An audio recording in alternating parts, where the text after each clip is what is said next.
Hello guys, good morning, खमागनी, ओला। मैं हूं इंडियन ट्रिपर और हाजिर हूं again with a new video. This is going to be the last video of Mexico series. तो इस वीडियो में मैं आपके साथ शेयर करूंगा how was my travel experience, मुझे कैसा मैक्सिको में मेरा स्टे कैसा रहा, and is it the destination where I should go again. और ऐसी काफ़ी सारी चीज़ें मैं आपके साथ में शेयर करने वाला हूँ। तो प्लीज़ इस वीडियो को लास्ट तक देखें and please please please do subscribe this channel. Video अगर अच्छा लगे तो लाइक करना ना भूलें। स्टार्ट करने से पहले चैनल का इंट्रो।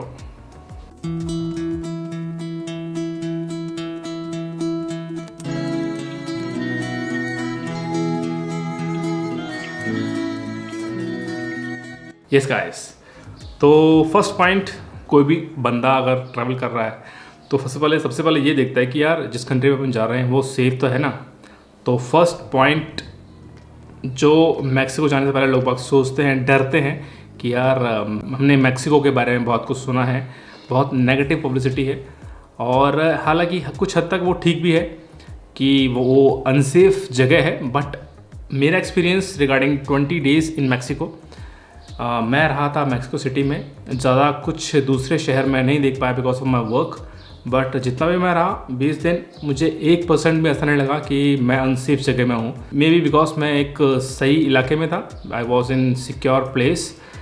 और आपको बता दूँ, अगर आप ट्रैवल कर रहे हैं मैक्सिको सिटी और if you are searching for a place, the best zone where you can find yourself secure is Zona Rosa. Zona Rosa काफ़ी एक टूरिस्टिक प्लेस है ऑफ मैक्सिको सिटी, और काफ़ी सारे रेस्टोरेंट्स हैं वहाँ पर, काफ़ी चहल पहल रहती है।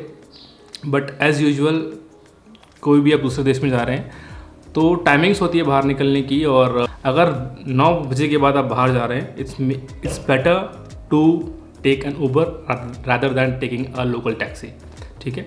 Otherwise it's totally safe place. और मैक्सिको सिटी में Zona Rosa, Condesa and then Polanco, ये जो 3 एरियाज हैं वो according to me are the best place to stay for a tourist. तो दूसरा पॉइंट है वहाँ का किसी भी देश का फूड, लोकल कुजीन। अगर आप किसी भी कंट्री में जा रहे हैं तो लाजमी सी बात है कि आप वहाँ का लोकल फूड ट्राई करना पसंद करेंगे। तो एज एन इंडियन लोग मेरे हिसाब से they prefer to have their own Indian food जहाँ पे भी जाते हैं।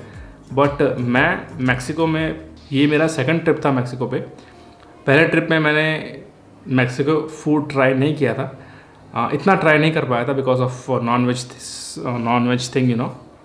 बट इस ट्रिप में मैंने बड़े ही पूरा लुफ्त उठा के मैक्सिकन फूड ट्राई किया।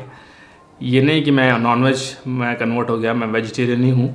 बट वेजिटेरियन में वहाँ पर काफ़ी सारे रेस्टोरेंट्स हैं, काफ़ी सारे डिशेस हैं, बट मेक श्योर आप एक नहीं, 2 नहीं, 3 वेटर्स से आप कंसल्ट कर लीजिएगा कि वो जो डिश आपने मंगाई है वो वेजिटेरियन है या नहीं है। बिकॉज काफ़ी सारे वेटर्स वहाँ पर मतलब कई सारी चीज़ों को वो वेजिटेरियन में ही गिनते हैं। जैसे अंडे को वो वेज में गिनते हैं, तो फिश को भी वो नॉन वेज में नहीं गिनते हैं। तो मेक श्योर आप इस तरह की चीज़ें अपने उस वेटर से पूछ के ही फूड ऑर्डर कीजिएगा। तो बेस्ट जो डिशेस है मैं आपको बता रहा हूँ। फर्स्ट है चिलाकिलेस, जो कि बनता है चिप्स से, एवोकाडो, साल्सास, क्रीम, बहुत ही बढ़िया डिश है। दूसरा है एंचिलादास, एक तरह से टोर्टियाज होती है जिसके अंदर स्टफिंग होती है मशरूम की, एवोकाडो की, वेजिटेबल्स की, और देन साल्सा होता है ऑफ राजमा का साल्सा होता है, या फिर ग्रीन सॉस के साथ वो सर्व करते हैं, प्याज बहुत सारा और lemon, they use lemon a lot. Then third quesadillas, Spanish में बोलते हैं केसाडियास और इंग्लिश में बोलेंगे केसाडिलास। तो ये भी बहुत ही शानदार डिश है वहाँ की। और यहाँ तक कि मेरे हिसाब से कई सारे इंडिया में भी कई रेस्टोरेंट में वो यहाँ पे सर्व करते हैं फ्यूजन के साथ में। दूसरा काफ़ी पॉकेट फ्रेंडली है, ज़्यादा महंगा नहीं है, 50 पैसों से रेट स्टार्ट होती है फॉर ऑफ 1 डिश, और एक डिश में आपका पेट आराम से भर जाता है, 1 या 2 डिश के अंदर। तो ये हो गया खाने के बारे में। Then comes transport. अगर आप आ रहे हैं एयरपोर्ट से तो the best way is taking an Uber. Local taxi से सस्ता है। मैंने बस ट्राई नहीं किया, हालांकि बस का ऑप्शन भी है वहाँ से, और मेट्रो का भी ऑप्शन है। बट मेट्रो भाई साहब फुल रहती है, हमेशा फुल। मतलब मैंने एक दिन ही ट्राई किया मेट्रो में सफ़र करने का, बट मुझे 4 से 5 मेट्रो छोड़नी पड़ी, तब भी मेरा नंबर नहीं आया। आप सोचिए। और उस टाइम शायद पीक आवर्स भी नहीं था, शायद 4 बज रहे थे दिन के। पीक आवर्स स्टार्ट होते हैं 5 बजे के बाद में, 4 बज रहे थे। उस टाइम भी फुल रश था, तो मेरी दूसरी बार हिम्मत नहीं हुई। हाँ, दूसरी बात, मेट्रो बस, वहाँ की जो बसेस हैं काफ़ी स्मूथ है, काफ़ी बढ़िया ट्रांसपोर्ट है, काफ़ी बढ़िया पब्लिक ट्रांसपोर्ट है। मतलब आप और किराया भी बहुत सस्ता है, 5 से 6 पेसोस है, 6.28 28 रुपये के आसपास एक टिकट है। और आप एक जगह से दूसरी जगह विदाउट एनी प्रॉब्लम आप पहुंच सकते हैं। और मेट्रो से कम भीड़ रहती है। और मेन बात, वहाँ पर मेट्रो बसेस की लेन अलग होती है, तो आप ट्रैफिक जैम में फंसने का बहुत कम चांस है if you are using metro bus. Otherwise by God, मतलब इतना गंदा ट्रैफिक मैंने आज तक और दूसरे शहर में नहीं देखा। मतलब कोलंबिया में, बोगोता में मैंने देखा है इतना ट्रैफिक, या फिर मैक्सिको सिटी में। इंडिया में भी मेरे हिसाब से कम ही ट्रैफिक मिलेगा as compare to Mexico City. तो ये बात हो गई ट्रांसपोर्ट की। देन फोर्थ पॉइंट है, अगर आप किसी भी कंट्री में जा रहे हैं, अपन देखते हैं कि अपना जेब अलाउ करती है वहाँ जाने के लिए या नहीं। तो according to me, Mexico City और इंडिया में इतना ज़्यादा फ़र्क नहीं है। हालांकि इंडिया से तो महंगा ही है, but as compare to other countries, मतलब यूएस ले लीजिए या यूरोप ले लीजिए, Mexico City is way cheaper. मतलब मैं आया था यूरोप से मैक्सिको, और मुझे काफ़ी सस्ता लगा, और इसीलिए मैं वहाँ का लोकल फूड भी ट्राई कर पाया, मैं वहाँ पर टैक्सी ले पाया। नहीं तो आई नॉर्मली यूरोप में होता हूँ, तो मैं नॉर्मली पब्लिक ट्रांसपोर्ट ही प्रेफर करता हूँ। According to me it's pocket friendly. मतलब खाना ले लीजिए, सस्ता है, स्ट्रीट फूड की भरमार है वहाँ पर, और 20 या 30 पैसों से स्टार्ट होता है वहाँ पर खाना। 30 पैसे हो गया, 12 120 100 रुपये से मान लीजिए खाना स्टार्ट होता है। फिर रेट्स अलग अलग रेट्स हैं, अलग अलग रेस्टोरेंट के हिसाब से। लॉजिंग की बात करें, रहने की बात करें, तो हॉस्टल भी 200-300 रुपये से बेड एक डॉर्म आपको मिल जाएगी हॉस्टल के अंदर। मतलब मैं जिसमें रुका था वो पहले रुका था एक होटल में, अपार्टमेंट होटल था, जो काफ़ी महंगा था। काफ़ी ज़्यादा दिन मैं नहीं रुका, फिर मैंने चेंज कर लिया और फिर मैं शिफ्ट हो गया 1000 रुपये के एयरबीएनबी में, जो कि काफ़ी ठीक ठाक था, काफ़ी कंफर्टेबल था, काफ़ी नीट था, काफ़ी क्लीन था।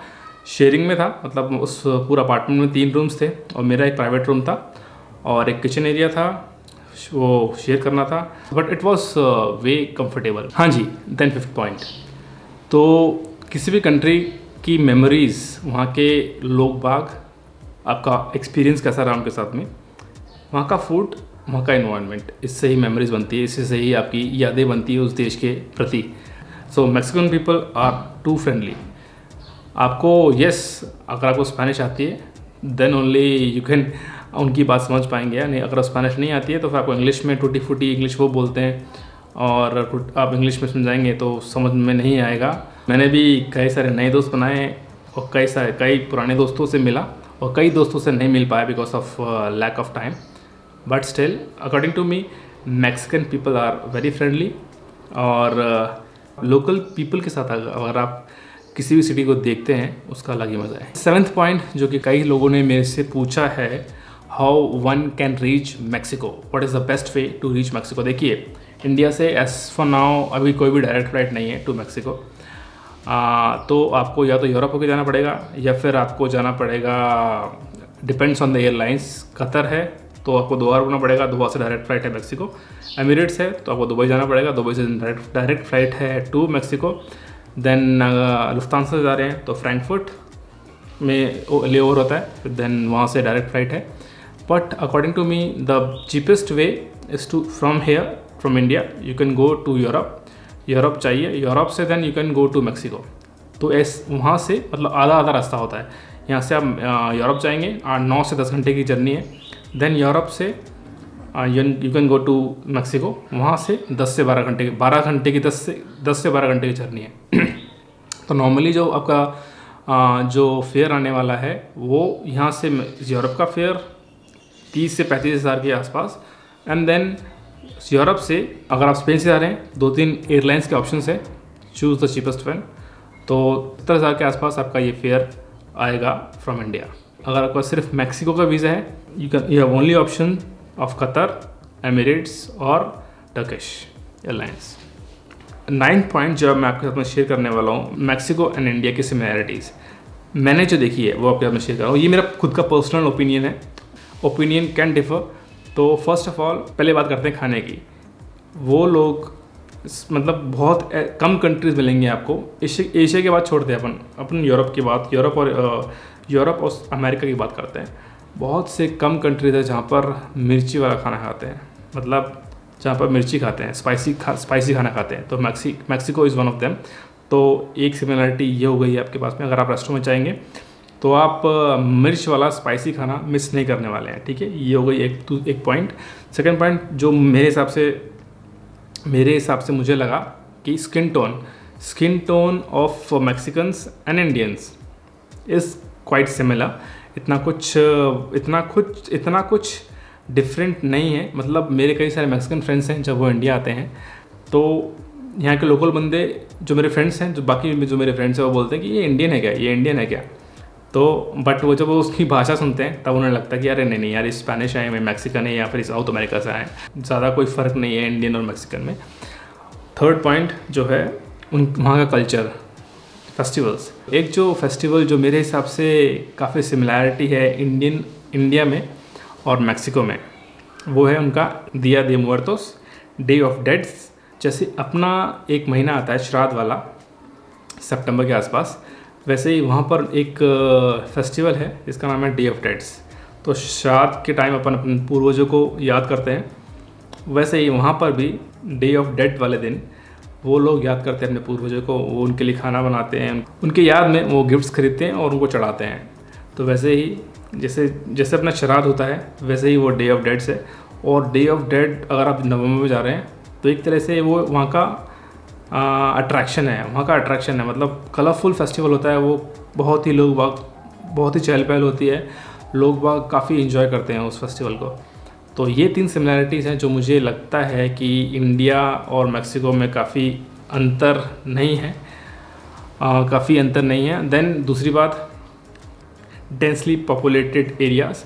जैसे इंडिया में कई सारे जगह होती है वो काफ़ी डेंसली पॉपुलेटेड है, वैसे ही मैक्सिको सिटी में मैंने इतनी भीड़ और किसी कंट्री में नहीं देखी जितनी मैंने वहाँ पे देखी है। जी हाँ, तो ये सारी सिमिलरिटीज़ मेरे हिसाब से इंडिया में और मैक्सिको में मैंने फाइंड आउट करी और मैंने आपके साथ में शेयर करी। ये होगा अपने 9 पॉइंट्स। और लास्ट पॉइंट है आदियोस टू मैक्सिको। मतलब जब आप मैक्सिको को आदियोस बोल रहे हैं, बाय बाय बोल रहे हैं, टाटा बोल रहे हैं, आपकी जर्नी ख़त्म हो गई है, देन मैंने आपको एक वीडियो में बताया था, शायद सेकंड वीडियो बनाया था या थर्ड वीडियो बनाया था मैक्सिको के ऊपर। वहाँ पे मैंने आपको एक स्लिप के बारे में बताया था। इमिग्रेशन जो स्लिप मिलती है, वो स्लिप को आपको बिल्कुल भी नहीं घुमाना है, आपको पैसों की तरह आपको बचा के रखनी है। वो $60 का नोट है, वो एक तरह से $60 का नोट, $60 से ज़्यादा का नोट है एक्चुअली। वो बताता हूँ क्यों। जब आप वहाँ से जाएंगे, जब आप मैक्सिको से वापस आप जा रहे हैं, आप इंडिया आ रहे हैं वापस, तो वहाँ पर आपके पासपोर्ट पे एग्ज़िट का स्टैम्प नहीं लगता है। तो इमिग्रेशन होता ही नहीं है वापसी में इमिग्रेशन नहीं होता है। मतलब जब आप अपना सिक्योरिटी वगैरह क्लियर करते हैं, बोर्डिंग पास लेते हैं, सिक्योरिटी वगैरह क्लियर करते हैं, फिर सब कुछ क्लियर करके ऊपर आते हैं, आप गेट के पास खड़े रहते हैं। तो गेट के पास जब बोर्डिंग स्टार्ट होती है, कितना टाइम रहता है आपके पास में? मैक्सिमम 50 मिनट्स, 40 मिनट्स, 1 घंटा मान लीजिए। तो वहाँ पर जाके आपको बोलें कि आप मुझे वो आपका स्लिप दिखाइए, और आप ढूंढ रहे हैं स्लिप नहीं मिल रही है आपको, 10 मिनट निकल गए उसके अंदर, फिर और ढूंढ रहे हैं आपको स्लिप, आपसे वो गुम गई, और फिर वो बंदा बोलता है कि sorry you can't board the plane. ये मेरे साथ नहीं हुआ, बट मेरे सामने ही एक बंदी के साथ हुआ था, शायद वो कोलंबिया की बंदी थी। उसका वो जो स्लिप थी वो गुम गई थी। लास्ट मोमेंट पे उसको बोला कि आप वापसी जाइए, दोबारा से वो स्लिप लीजिए, $60 का फ़ाइन भरिए, दोबारा से वो स्लिप लीजिए, और दोबारा से आप सिक्योरिटी क्लियर करके हुए वापस ही आइए। और उसने बोला कि अगर मेरी फ़्लाइट छूट गई तो फ्लाइट छूट सकती है आपकी, दैट्स नॉट अ प्रॉब्लम, आपको दोबारा से जाना पड़ेगा। तो ये मान लीजिए वो जो स्लिप है $60 प्लस जो नई फ़्लाइट के टिकट का पैसा लगने वाला है वो अलग से। तो आपको वो स्लिप आपके पैसों के समान है वो स्लिप। तो please don't ever forget that slip, और उसको संभाल कर रखिए, जस्ट जैसे आपने अपना पासपोर्ट संभाल के रखा हुआ है। तो लास्ट एडिशनल पॉइंट जो मैं आपके साथ में शेयर करना चाहता हूँ कि क्या मैं मैक्सिको वापस जाना चाहूँगा? क्या मैक्सिको ऐसी कंट्री है जहाँ पर आप बंदा दूसरी बार जा सकता है? according to me, yes, I will definitely repeat this destination because food, mind blowing food है, vegetarian options हैं, खाना बढ़िया है, then people are good, then Mexico बहुत बड़ा है यार, बहुत बड़ा मैक्सिको है। वहाँ का वन ऑफ द वंडर्स, वहाँ के पिरामिड्स, वो मैंने नहीं देखे हैं, वो साउथ ऑफ मैक्सिको में आते हैं। Then I have to see the beaches of Mexico, काफ़ी फेमस है। कानकुन काफ़ी फेमस है। देन काफ़ी सारे स्टेट्स है जो मैंने नहीं देखे हैं, और जो इनर ब्यूटी है मैक्सिको की, वहाँ के गाँव हैं, वो मैंने नहीं देखे हैं। तो अभी सिर्फ एक मैक्सिको सिटी देखा है, उसमें मैंने 10 वीडियोज़ बना दिए।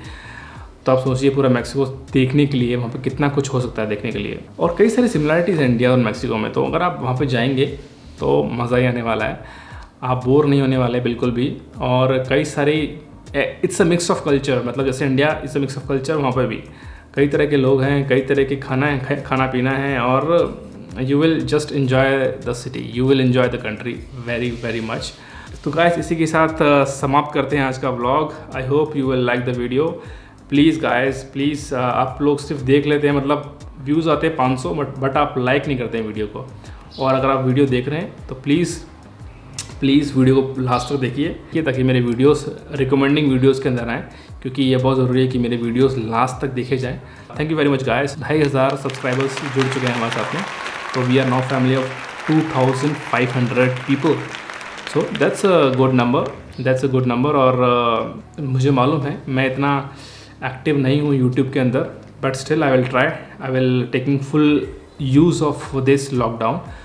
और I hope you guys also following the lockdown seriously. Stay safe, stay healthy, and भगवान जो करता है अच्छा ही करता है। Till then bye bye, take care, अडियोस अमिगोस, हasta luego।